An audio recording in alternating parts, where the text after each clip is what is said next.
It is he who commands you. Look at the light, Emma! See the cross of the Lord! Reveal yourself!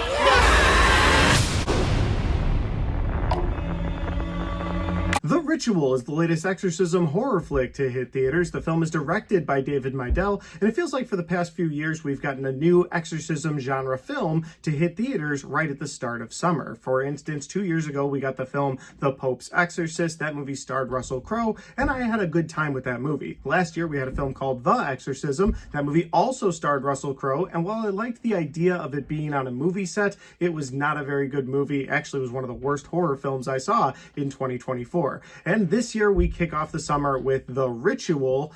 And again, I don't know why that's a thing. I don't know why we're kicking off the summer with these exorcism films, but you know what? There's always something good to take out of an exorcist movie, even if you're not a huge fan of the genre overall. So I went and saw this movie yesterday. Let's do the review. And here we go.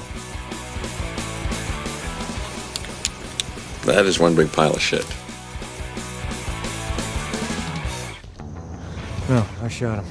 Bullets in the fall killed him.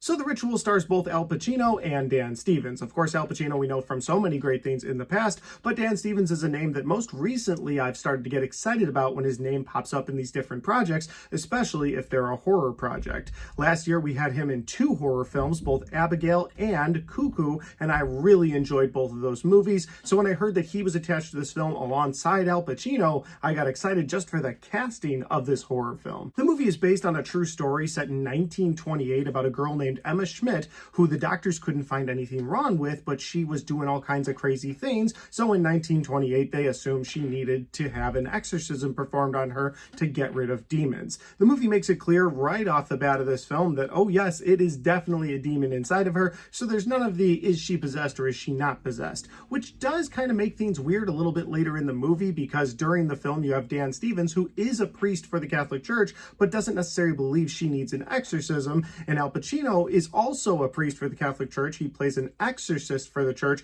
that believes she needs the exorcism. So they sort of clash throughout this film, but for you, the viewer, it's a little weird because she clearly is possessed. There's clearly like possession style things happening that Dan Stevens' character sees throughout this film, although through almost the whole movie, he's like, I don't know if she needs an exorcism. Yeah, that table just flew across the room, but does she need one? And so that's kind of weird if that's the true story. But that is the story we are given here. You've got these 2 different priests with 2 different ideas of how to handle the treatment of this girl, and they have to find a way to come together to get rid of the demons that are inside of this girl. But that is the best synopsis that I can give you for The Ritual. If that sounds like a fun time, well, it is playing in theaters now, and you should go check this out on the big screen if you're a big fan of the exorcism genre. Now, we are going to get into my positives and my negatives for The Ritual here in a second, but before I do that, if this is the first time you found my channel, well, I would love for you guys to hit that subscribe button. Check out all the different content on my channel, whether you like movie reviews or Blu-ray talk or even ranked list videos. I've got a little bit of everything on my channel, and I'd love for you guys to check it out.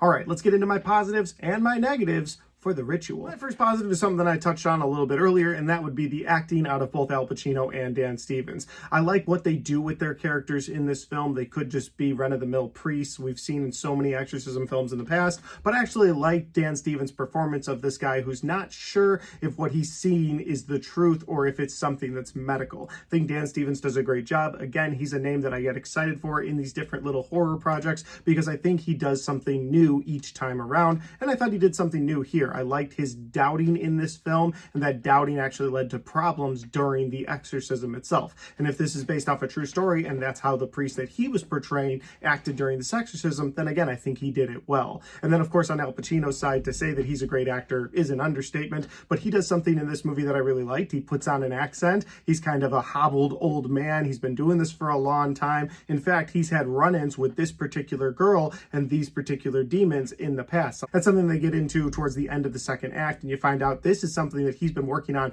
during his life for a long time. And so he's trying to finally help this girl. And so again, I think he just does a great job. Again, to say that Al Pacino's giving a great performance shouldn't be a shock because it's Al Pacino, but I just think he also does something new and fresh with his character in this film as well. And my other positive for this movie is going to be something that always brings me back to exorcism movies, and that would be the little creepy moments. Yes, this film overall feels like a lot of the exorcism films we've seen in the past, and that's something we'll get to in my negatives, but for my positive here, I like those creepy moments. It always will be something that I like inside of exorcism genre films. For instance, at one point, the younger priest goes into the room, this table by the bed had been knocked over, these letters are all over the floor, he talks to the girl for a minute, she clearly is in her normal state of mind at the time, he cleans up all these letters, he tucks her in, he puts the letters inside of this box, stands the table back up, and as he's walking out of the room, the table again gets knocked over and there's letters all over the floor, but she's clearly too far away to have kicked it over or anything else, and so it's clearly like something in the room. And that little bit of uneasy creepiness always works for me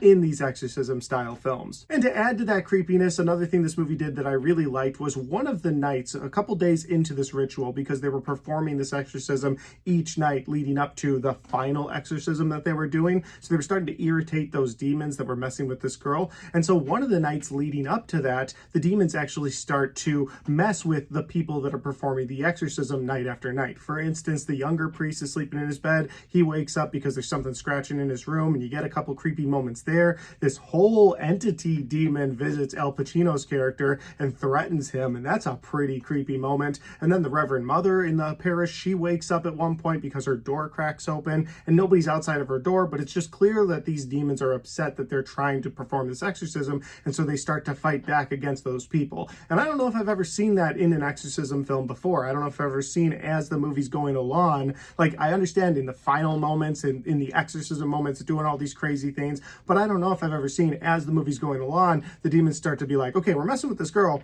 but we're going to mess with you guys too now. Maybe I've seen it before, but as of right now, I can't think of when I've seen that before. So I liked that. I wanted to put in my positives because it kind of felt fresh in this exorcism genre. But that'll lead me over to my negatives. And my first negative for this film is that while they do try to do a few things to sort of keep the genre fresh, the movie does feel overall like it's a paint by numbers exorcism film. You've got a girl that is possessed or maybe not possessed. You've got some believers, you've got some non-believers, you've got some people that are kind of shaky in their faith. And ultimately, they have to perform this exorcism by the end of the third act. And if that kind of sounds like every exorcism film in the past, well, that's because that's basically what this is. Yes, they do a few new things. Yes, the acting is great from both Dan Stevens and Al Pacino, but it just feels like so many exorcism movies from the past. My next negative for this movie is that usually the exorcism is the big scene in this film. You get to the third act and you're like, okay, now they're going to perform this exorcism. There's been creepy things throughout the movie, but now we're going to get to this big exorcism scene. I think of a movie like The Conjuring. In the film The Conjuring, you've got the people in the house, they start to get messed with by the spirit. You got the Warrens that show up, they go through the house, they start investigating. The whole first and second act are them trying to figure out what this thing is until they go for an exorcism toward the third act. But in this film, what you end up getting is a ritual performed every single night. So every couple of scenes, you end up getting day 1, day 2, I think all the way through day 6, however many days it takes for them to do, you end up seeing this ritual night after night. So when they do finally get to the final exorcism in this movie at the end of the third act, you've seen it so many times before that it's just not exciting. Usually all of that happens at one time, and that's what makes it exciting for the viewers. Now, since this is based off a true story, maybe that's just how it goes down. Maybe true exorcisms take night after night. I don't know, and I'd like to never know. But the point I'm trying to make here is that if they happen night over night and this movie's just being truthful to the true story, then maybe that's fine, but it doesn't make for a compelling view. By the time you get to that third act, to that final exorcism where they're like, we don't stop until we get it done here tonight, we have to get this done, you're just kind of like, that's the approach I would have taken on day 1. And you've been doing this night after night after night, and this girl's being tortured by these demons night after night, and now they're starting to mess with you guys. What are we doing here? So by the end of the third act, when you get to this final exorcism, it just doesn't feel as big of a moment as it does in other films that wait for that exorcism in the third act. And that'll lead to my final negative of this movie, which was just kind of an irritation because it seemed like a Hollywood 2025 moment versus this true story from 1928. And what I'm getting at is this moment with the Reverend Mother of this parish. Now, I think I'm calling all these people the right names. I don't really understand understand the Catholic hierarchy. Essentially, you got all these nuns within the house. Then you've got the Reverend Mother who's sort of over those nuns,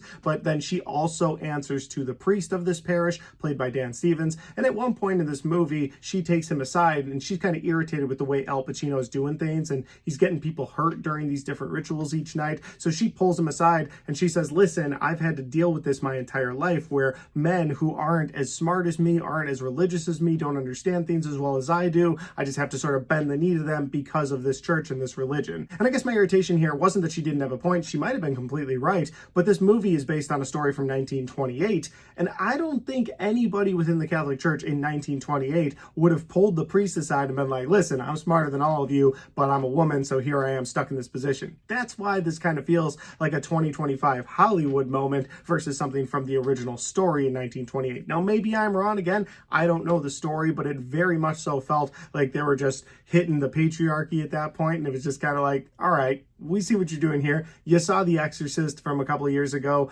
and you were like, you know what? We want to do something like that in this movie too. We want to have a girl power moment where this girl makes it clear that she's better than all the men in the house. And again, I'm not disputing that fact. Maybe she was smarter. Maybe she was more religious. Maybe it is the fact that the Catholic Church sort of has this hierarchy that's men before it gets to women. Fine. But would that have been in 1928? Would the Reverend Mother of this house have said that in 1928? I don't think so. To me, that just seemed kind of forced, and it was a little irritating that they even went down that route, because ultimately that goes absolutely nowhere. When everything goes to shit in the third act of this film, she's like, all right, I'll gather up all the nuns and hide out in this room. You guys go find the demon. And it's like, okay, well, that's kind of why the hierarchy is that way in the church, I guess, based on the events in this film. Again, I don't know anything about the church. I'm completely talking out of my ass. At this point, I'm just saying what it seemed like, and it seemed like they were just trying to do a 2025 thing. And again, it was kind of irritating. Overall, it's a fine exorcism film. It doesn't add anything new to the genre. It's not the worst horror film I've seen this year, but I personally think for me, it's just going to be a one and done. I saw this movie. It was an okay entry into the exorcism genre, but again, didn't break any new ground. Doesn't add anything new to the exorcism genre. So would I recommend this to people? If you're a huge exorcism genre fan and that's your kind of movie, that's your kind of horror movie, then you'll enjoy this. It's serviceable enough, I suppose. It gives you all the same beats you've gotten from previous horror films. If you're a big fan of Al Pacino or Dan Stevens, then I'd say go check this movie out in theaters. Otherwise, you could pretty much wait for this one on streaming. But guys, those are just my opinions because that's my review for The Ritual. Have you guys had a chance to see this movie yet? If you have, let me know in the comment section down below. Let me know what you like about it, what you don't like about it, where we agree or disagree. I love to hear all your thoughts in that comment section. And finally, guys, if you like this video, don't forget to hit the like button because it helps the video, it helps the channel, and it helps me right here. Thanks for watching. I'll see you next time.